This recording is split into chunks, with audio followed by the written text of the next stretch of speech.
जय साईं राम। कैसे हैं आप सभी? मैं आशा करती हूँ सभी बहुत ही अच्छे से होंगे। तो और मैं ये भी आशा करती हूँ आप सबका दिन बहुत ही अच्छे से बीता होगा बाबा जी के आशीर्वाद से। साईं बाबा की असीम कृपा है। तो साईं भक्तों,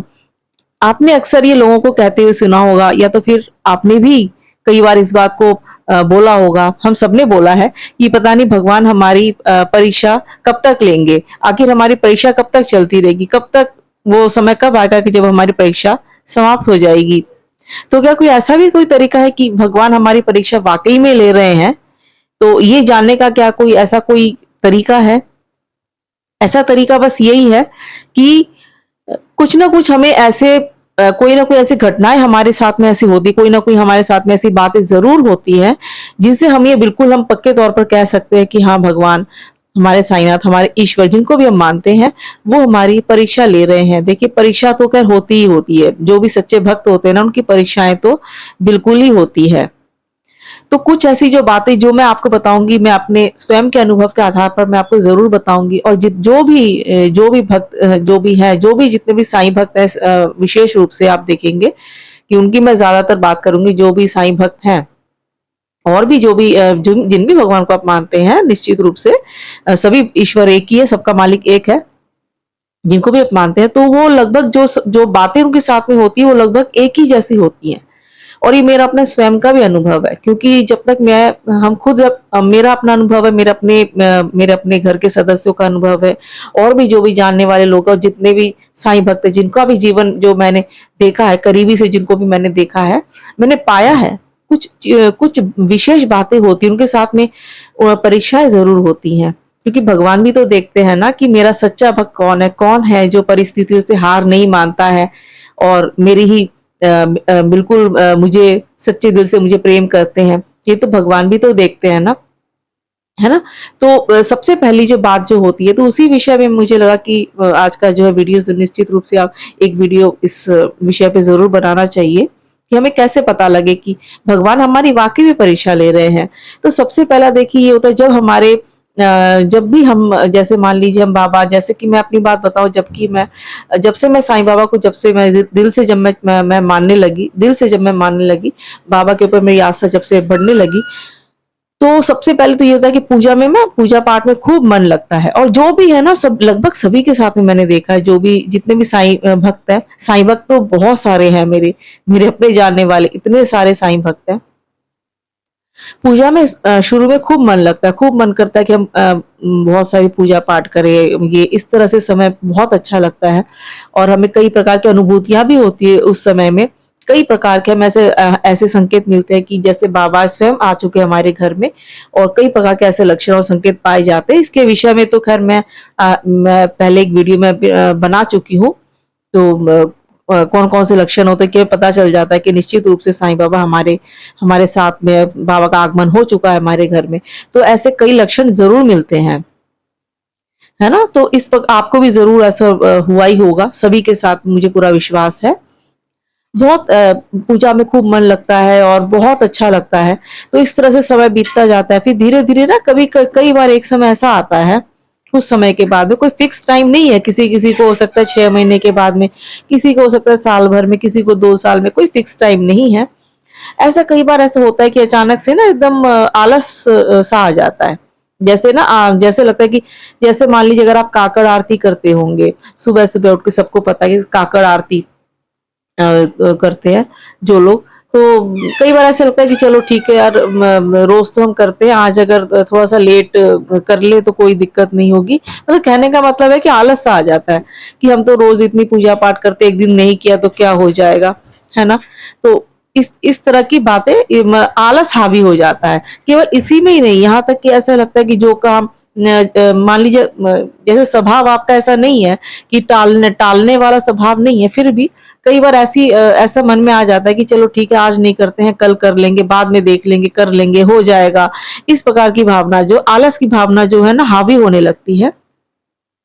तो ये होता है पहली एक परीक्षा ही समझ लीजिए आप, परीक्षा ही होती है इसमें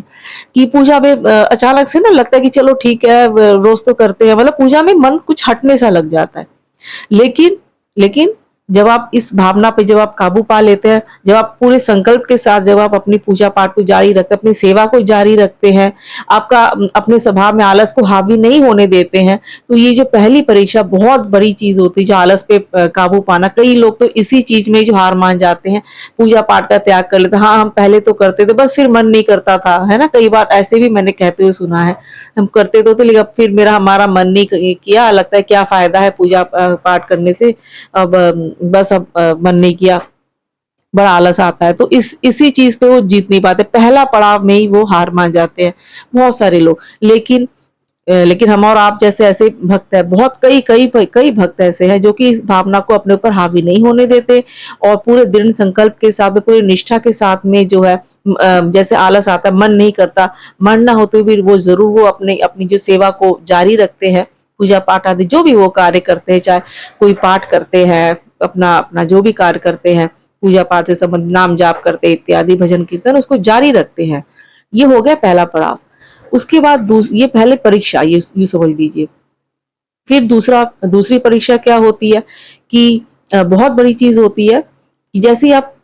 पूजा पाठ जब आप करने लगते हो ना, जब आप बाबा को जब बहुत बहुत आप मानने लगते हो, जब आप बहुत ज्यादा बाबा की भक्ति में डूब जाते, बाबा बाबा ही करते रहते, बाबा ही आपको सोते समय, खाते समय, हर काम आप बाबा को याद किए बगैर नहीं करते, कहीं जाते समय जब ऐसा होने लगता है ना, तो अचानक से ऐसा होने लगता है कि हो सकता है कि आप ही के अपने कोई रिश्तेदार, आपके अपना ही स्वयं का अपना ही कोई हो सकता है, या तो आपके दोस्त रिश्तेदार, कोई भी जो आपके बहुत अपने हो, जो आपके बहुत करीब हो, उन्हीं के मुंह से हो सकता है ये बात सुनने को मिलेगी, अरे तुम इनको क्यों मानते हो, इनको मानने से कोई फायदा थोड़ी ना है, कोई फायदा नहीं है, इनकी पूजा भक्ति से कोई कोई कुछ भी लाभ नहीं होने वाला है तुम्हें। इस प्रकार की बातें कि अरे तुम इतनी पूजा क्यों कर रहे हो, क्या तुम्हें कोई संत महात्मा बनना है, क्या तुम्हें कोई जोगी बनना है, क्या तुम दिन रात माला जाप करना, पूजा पाठ करना, ये साईं करना, जो भी केवल साईं डिवोटी के साथ में ही नहीं, जो भी ईश्वर को जो आप मानते हो ना, चाहे कृष्ण भक्त हैं, उनके भी साथ में। मैंने ये देखा कि जो लोग गीता पाठ करते हैं ना, गीता पाठ करना संकल्प के साथ प्रारंभ किया, फिर वो अचानक से उन्होंने छोड़ दिया, जब पूछने पर पता चला, कहते हैं कि नहीं नहीं जी, हम तो करते थे, फिर हमने सुना कि जो लोग गीता पाठ करते हैं उनको बहुत दुख झेलने पड़ते हैं। तो ऐसा मेरे मेरे सामने की बात है। तो और ये बस किसी ने कह दिया, उन्होंने इस बात को मान लिया और उन्होंने अपना जो है संकल्प छोड़ दिया, पाठ को छोड़ दिया, है ना। जबकि उनको ये सोचना चाहिए कि दुख तो हमारे अपने कर्मों के हिसाब से मिलते हैं, कोई पाठ के कारण कभी दुख मिल ही नहीं सकता है। कोई भी पाठ आप करो, ईश्वर के पाठ आप करते हो, नाम जाप करते हो, हमारे कर्म कटने लगते हैं, हमारे हमारे अपने ही जो कुछ कर्म होते हैं, पूर्व के जो कर्म होते हैं, वो कटने लगते हैं, है ना। ये बात तो वो नहीं समझ पाते हैं, और कुछ लोग इसी में जो है पूजा पाठ अपना जो भी पाठ इत्यादि करते हैं, नाम जाप, जो भी भजन कीर्तन, उसको वो छोड़ देते हैं। तो और साईं भक्तों के साथ में तो बहुत ज्यादा ही होता है, क्योंकि पहले जब मैं अपनी स्वयं की बात बता रही हूँ, जब से मैं मानने लगी ना 2018 से, उससे पहले भी मैं मानती थी बाबा को, लेकिन बहुत ज्यादा जो है मन में पूरे प्रेम के साथ पूरे बाबा को जो है पूरे अपने वैसे तो पूरी तरह से कोई नहीं समझ पाया बाबा को, लेकिन हाँ जितना समझा कि बस इतना समझ लिया कि बाबा के सिवा और कोई नहीं, बस बाबा ही बाबा सब कुछ, बाबा ही सर्वस्व है। तो जब वो दृढ़ संकल्प के साथ में जब मैं मानने लगी ना, तो उसके बाद में ऐसे ऐसे मेरे किसी अपने ही किसी जो है किसी जानने वाले ने इस प्रकार का जो है बाबा के विरुद्ध में एक वीडियो भेजा था कि बहुत सारे हैं बाबा को साईं बाबा के खिलाफ में तो अनगिनत, पता नहीं क्यों टारगेट किया जाता है, इस विषय में खैर बात करने का कोई लाभ ही नहीं है। तो इस प्रकार के वीडियो भेजे थे, जो जबकि मैं मानने लगी, जब ये नहीं कि जबकि थोड़ा थोड़ा सा जब मैं मानने लगी, थोड़ा बहुत, जबकि पूरी तरह से नहीं, तब नहीं आया, जब मैं 100% जब मैं बाबा को समर्पित हो गई, उसके बाद में इस प्रकार के वीडियो मुझे मिलने लगे। और ऐसे उसके बाद एक के बाद एक अनेक प्रकार के ऐसे वीडियोस बाबा के खिलाफ में जो होते हैं, जो उनके अगेंस्ट में जो है ना, जो भी तो इस प्रकार के आने लगे। तो ये भी एक परीक्षा होती है। और भी कई लोग कहने लगे, कई सारे लोग, अपने ही लोगों में से कई सारे लोग हैं जो ऐसे बोलने लगे, रे तुम उनको क्यों मानते हो, वो कोई भगवान थोड़ी ना है, तुम्हें किसने कहा कि उनको मानने को, तुम कब से तुम उनको मान लो, तो भगवान है ही नहीं, वो तो साधारण मनुष्य है, वो तो मांस खाते हैं, मतलब इस प्रकार की बातें उनके उनके जो है विरुद्ध में। तो जबकि ऐसा कुछ है ही नहीं। उसे किसने कहा कि बाबा मांस खाते हैं? कहीं नहीं, ये बिल्कुल जो ओरिजिनल जो है, जो जहाँ पे बाबा का वो लिखा हुआ है ना, जो बाबा का सच्चरित्र है, जो मराठी भाषा में है, उसमें कहीं ये वो लेख नहीं है कि बाबा इस प्रकार से जो है नमाज खाते थे, बिल्कुल भी नहीं है। तो अनेक प्रकार की भ्रांतियां जो है उनके विरुद्ध में कई प्रकार की बातें जो है सुनने को मिलती, केवल केवल जो है साईं भक्त होने के नाते ही नहीं, और भी जो कृष्ण भक्त है, भगवान श्री कृष्ण के भी अगेंस्ट में कई प्रकार की बातें हैं, है ना, माता दुर्गा के भी उसमें खिलाफ में है। तो अब बताइए, उनकी बातों को सुन के जो लोग कई प्रकार के जो भक्त होते हैं ना, जो उनको मैं भक्त तो मैं नहीं कहूंगी,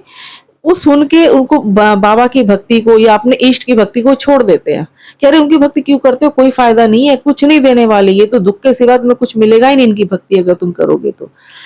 इस प्रकार की बातें सुन के लोग उनकी भक्ति, बहुत सारे लोग हैं जो उनकी भक्ति छोड़ देते हैं। अब बताइए वो भक्ति क्या, जो अपने ईश्वर को छोड़ दे ना। मैं कहती हूँ कि हमारे पिता, चाहे वो सक्षम हो चाहे ना हो, चाहे वो हमें कुछ दे पाए चाहे ना दे पाए, है ना, उन्होंने हमें जन्म दिया है, चाहे वो आर्थिक दृष्टि से संपन्न हो, चाहे वो हमारी जरूरतें पूर्ण रूप से पूरी चाहे वो ना कर पाए, जितना भी किया, जितना भी करे, वो हमारे लिए सर्वप्रथम पूजनीय होते हैं हमारे माता पिता, चाहे वो सक्षम हो चाहे ना हो, चाहे वो आर्थिक दृष्टि से संपन्न हो चाहे ना हो, है ना। अब क्योंकि मेरे माता पिता अगर ना हो सक्षम, तो क्या मैं किसी अन्य माता पिता को पूजने लग जाऊं? हाँ, बिल्कुल रिस्पेक्ट करना है, बिल्कुल पूजना है, लेकिन अपने माता पिता को सर्वोपरि रखना है ना। उनको ये सोच के कि ये मेरे माता पिता तो कमजोर है, वो तो किसी काम आएंगे नहीं मेरे, बोल के मैं किसी और के माता पिता को पूजूंगी, तो वो भी तो ये कहेंगे ना कि अपने माता पिता को तो रिस्पेक्ट देते हो नहीं, उनको तो पूरा मान सम्मान दिया नहीं, उनको उनके प्रति अपने कर्तव्य का पालन किया नहीं, चले हमारी सेवा करने। पहले उनकी तो सेवा करो, जो तुम्हारे जो वास्तव में जो माता पिता है। बस एक एग्जाम्पल दे रही हूँ मैं। तो हम जिन भी ईश्वर को हम मानते हैं ना, जिनको भी हम मानते हैं, उनके प्रति हमें अडिग रहना चाहिए। कई सारे लोग इस प्रकार की बातें सुन के, अपने ही लोगों के मुंह से इस प्रकार की बातें जो है आपको सुनने को मिलेंगी, जरूर, ये सभी के साथ में मैंने देखा है। जितने भी साईं भक्त है ना, उनके साथ में देखा है, और भी जो भी भक्त है, जैसा कि मैंने आपको बताया कि जो लोग गीता पाठ करते हैं, शुरू किया संकल्प के साथ में, बड़ा मुझे बहुत बुरा फील हुआ। मैंने देखा कि उन्होंने गीता पाठ करना छोड़ दिया, क्योंकि उनको कहीं से सुनने को मिला कि जो लोग गीता पाठ करते हैं उनको दुख ही दुख झेलने पड़ते हैं अपने जीवन में। तो मेरे सामने की बात थी, तो ये तो छोड़ दिया, तो फिर क्या फायदा हुआ? तो क्या क्या संकल्प लिया आपने, मुझे ये लगता है ना। तो इस तरह की बातें होती है। ये होता है दूसरा पड़ाव, जब हम इस चीज को जब इग्नोर कर लेते हैं कि जो जिसको जो कहना है कहने दो, हमारे भगवान है, हमारे गुरु हैं, चाहे आप गुरु के रूप में मानिए, भगवान के रूप में मानिए, आप उनको हम भगवान के रूप में क्या, साईं बाबा को तो खैर जैसे हम अपने घर के सदस्य ही मानते हैं, तो आप उनसे एक ईश्वर से अपना एक एक जो है संबंध जोड़िए, एक रिश्ता बनाइए, चाहे माता पिता का, भाई का, बहन का, कैसा भी, किसी मित्र का, एक गुरु का, इस प्रकार से आप जोड़िए। और कोई क्या कहता है इस बात पे जो लोग ध्यान नहीं देते हैं, जैसे हम और आप लोग, है ना, तभी तो हम जो है बाबा को हम नहीं छोड़ते हैं, किसी भी चाहे कुछ भी हो जाए, हम अपनी भक्ति की राह पे आगे रहते, बाबा की जो भी सेवा है हम करते रहते, हम किसी की बात पे ध्यान नहीं देते हैं। तो ये होता है, ये भी पड़ाव हो गए, ये भी ईश्वर ही देते हैं हमें, इस प्रकार के भी जो ये हमारी परीक्षाएं जो है ना, वो भगवान ही तो लेते हैं कि ये देखो बेटा, हमारे बारे में आप हमें मानते हो, और ये देखो इस प्रकार की बातें लोग बोलते हैं, भाई तुम्हारे ऊपर है, तुम देख लो भाई, इस प्रकार की बातें लोग बोलते हैं। तो ये परीक्षा होगी, जब इस पड़ाव को जब हम पार कर लेते हैं, तो उसके बाद तो जो अगला जो पड़ाव होता है हमारी परीक्षा का, जो भगवान जो लेते हैं, क्योंकि जैसे जिस तरह से स्टूडेंट को जैसे क्वेश्चन पेपर मिलते हैं ना, तो उसी प्रकार से भगवान के क्वेश्चन पेपर क्या होती, परिस्थितियां होती, सिचुएशन होती है, बड़े डिफिकल्ट सिचुएशन हमारे जीवन में आने लग जाते हैं, हमारे धैर्य की परीक्षा ली जाती है,